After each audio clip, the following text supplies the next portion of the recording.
നോക്കാൻ പോകുന്നത് biodiversity. Split into two. Bio എന്ന് വെച്ചാൽ മീനിങ് ലൈഫ് എന്നും ഡൈവേഴ്സിറ്റി എന്ന വാക്കിൻ്റെ മീനിങ് വെറൈറ്റി എന്നാണ്.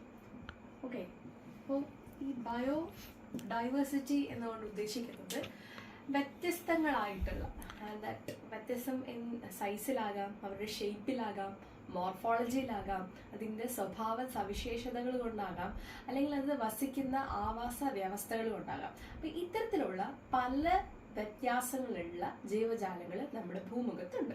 അപ്പം ഇവയെ ആകെ ഉൾക്കൊള്ളിച്ചുകൊണ്ടാണ് നമ്മൾ ബയോഡൈവേഴ്സിറ്റി അല്ലെങ്കിൽ ലൈഫ് വെറൈറ്റി എന്നുള്ള വാക്കുകൊണ്ട് ഉദ്ദേശിക്കുന്നത്.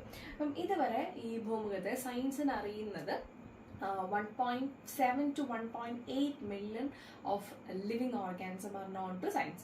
ഇതിനകത്ത് 1.5 million animalസും 0.5 പ്ലാന്റ്സും ആണ് ഉൾപ്പെടുന്നത്. ഓക്കെ, അപ്പം ഇത്രയും വലിയ ജൈവ വൈവിധ്യമാർന്നതാണ് നമ്മൾ ഈ വസിക്കുന്ന ഭൂമി എന്ന് പറയുന്നത്. ഇനി സിസ്റ്റമാറ്റിക്സ് എന്ന് വെച്ചാൽ it's A branch of science that's used for ഈ പറയുന്ന ഇത്രയും അനിമൽസിൻ്റെ കേസ് പറഞ്ഞില്ലേ. അപ്പം ഇതിനെ എല്ലാത്തിനും നമുക്ക് പഠിക്കാൻ വേണ്ടിയിട്ട് യൂസ് ചെയ്യുന്ന ഒരു ബ്രാഞ്ച് ഓഫ് സയൻസ് ആണ്. And it is mainly focused on cataloguing living organism. ഓരോ ഓർഗാനിസത്തിനെ കാറ്റലോഗ് ചെയ്യുക, അതായത് അതിനൊരു പേര്, അതിനെ എങ്ങനെ നമുക്ക് പഠിക്കണം, അങ്ങനെ കാര്യങ്ങളൊക്കെ ചെയ്യാൻ വേണ്ടിയിട്ട് അതിനൊരു പേരും അതിനൊരു കാറ്റഗറിയും ഒക്കെ ഉണ്ടാക്കി കൊടുക്കുന്ന ബ്രാഞ്ച് ഓഫ് സയൻസിനെയാണ് നമ്മൾ സിസ്റ്റമാറ്റിക്സ് എന്ന വാക്ക് കൊണ്ട് ഉദ്ദേശിക്കുന്നത്. ആൻഡ് ഇതിൽ സിസ്റ്റമാറ്റിക്സിൻ്റെ ഫാദറിനെയാണ് നമ്മൾ Karl Linnaeus. Karl Linnaeus is known as the father of systematics. Systematics is the branch of science that deals with cataloging organisms. അതായത് ജീവനുള്ള ആൾക്കാരുടെ പേരൊക്കെ ഇട്ട് അവരൊരു കാറ്റഗറിയിൽ ഉൾപ്പെടുത്തുന്നതിന് ബ്രാഞ്ച് ഓഫ് സയൻസിനാണ് നമ്മൾ സിസ്റ്റമാറ്റിക്സ് എന്ന് പറയുന്നത്. അതിനകത്ത് 3 സ്റ്റെപ്സ് ആണ് ഇൻവോൾവ് ആയിട്ടുള്ളത്. First is identification. നമ്മൾ പുതുതായിട്ടൊരാളെ കണ്ടെത്തണം. പുതിയൊരു ഓർഗാനിസത്തിനെ കണ്ടെത്തിയാൽ എന്തൊക്കെ ചെയ്യാന്നുള്ളതാണ്. അപ്പം അതിനാണ് നമ്മൾ കണ്ടെത്തണം. കണ്ടെത്തിയ ശേഷം എന്ത് ചെയ്യാം, നമുക്കതിനൊരു പേര് കൊടുക്കാം. പേര് കൊടുത്ത് നമുക്കതിനെ എന്ത് ചെയ്യാം, ഏതെങ്കിലും ഒരു കാറ്റഗറിയിലാണോ ആ കാറ്റഗറിയിലേക്ക് ക്ലാസിഫൈ ചെയ്യാം. First is identification. Finding correct name place in the system of classification. അതിലൊരു പേര്, കൃത്യമായിട്ടുള്ള പേര് നമ്മൾ കണ്ടെത്തിയ ശേഷം അതിനെ എന്ത് ചെയ്യാം, ഒരു സിസ്റ്റമിൽ ഏത് സിസ്റ്റത്തിലാണോ വരുന്നത് അവിടെ കൊണ്ട് പ്ലേസ് ചെയ്യാം. ഇപ്പം അതൊരു ആനിമൽ ആണോ, മൈക്രോ ഓർഗാനിസം ആണോ, ഇതൊരു ചെടിയാണോ എന്നുള്ളത് നമ്മൾ കണ്ടെത്തണം. Okay, next is nomenclature. നമുക്ക് വെറുതെ പോയിട്ട് ഒരു ചെടിക്ക് അല്ലെങ്കിൽ ഒരു അനിമലിന് പേരിടാൻ പറ്റൂല. നമ്മൾ സാധാരണ ഫോളോ ചെയ്യുന്നത് ഒരു റൂൾ എന്ന് വെച്ചാൽ അതിന് നമ്മളൊരു പുതിയൊരു പേര് കൊടുക്കും. ഇപ്പോൾ നമ്മളിവിടെ മാങ്ങ എന്ന് പറയും, പുറത്ത് മാംഗോ എന്ന് പറയും. അല്ല, ഇപ്പം ഈ ഒരു ഒറ്റ ഫ്രൂട്ടിന് തന്നെ പല ലോക്കൽ ലാംഗ്വേജിൽ പല പേരുകളിലാണ് പറയുന്നത്. പക്ഷെ നമുക്ക് വേണ്ടത് നോർമലി എല്ലാ സ്ഥലത്തും ഗ്ലോബലി അക്സെപ്റ്റബിൾ ആയിട്ടുള്ള ഒരു പേരാണ് നമ്മൾ കൊടുക്കാൻ ഉദ്ദേശിക്കുന്നത്. അങ്ങനെയാണ് നമ്മളിപ്പോഴും പേര് കൊടുക്കാറുള്ളത്. അപ്പോൾ അതിനകത്ത് നമ്മൾ ഫോളോ ചെയ്യുന്ന 2 കോഡുകളാണുള്ളത്. ICBN International Code for Botanical Nomenclature for Plants. പ്ലാന്റ്സിന് നമ്മൾ പേരിടുമ്പോൾ നമ്മൾ ഫോളോ ചെയ്യുന്നത് ICBN international code for botanical nomenclature. ഇതെപ്പോഴും പരീക്ഷയ്ക്ക് ചോദിക്കാറുള്ള ഇതിൻ്റെ എക്സ്പാൻഷൻ ചോദിക്കാറുണ്ട് ഈ 2 വാക്കുകളുടെ.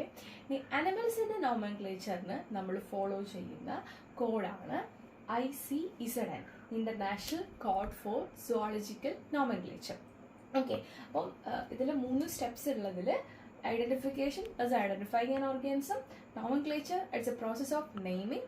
ആ നെയിമിങ്ങിന് അനിമൽസിന് നമ്മൾ ഫോളോ ചെയ്യുന്നത് ICZN-ഉം പ്ലാന്റ്സിന് നമ്മൾ ഫോളോ ചെയ്യുന്നത് ICBN-ഉമാണ്. ഓക്കെ, ഇനി നെക്സ്റ്റ് മൂവിങ് നമ്മൾ എങ്ങനെയാണ് ഇതിന് പേര് ഇടുന്നതെന്നാണ്. വൈഡ്ലി അക്സെപ്റ്റഡ് ആയിട്ടുള്ള nomenclature is binomial nomenclature and this binomial nomenclature was proposed by Carl Linnaeus. Okay,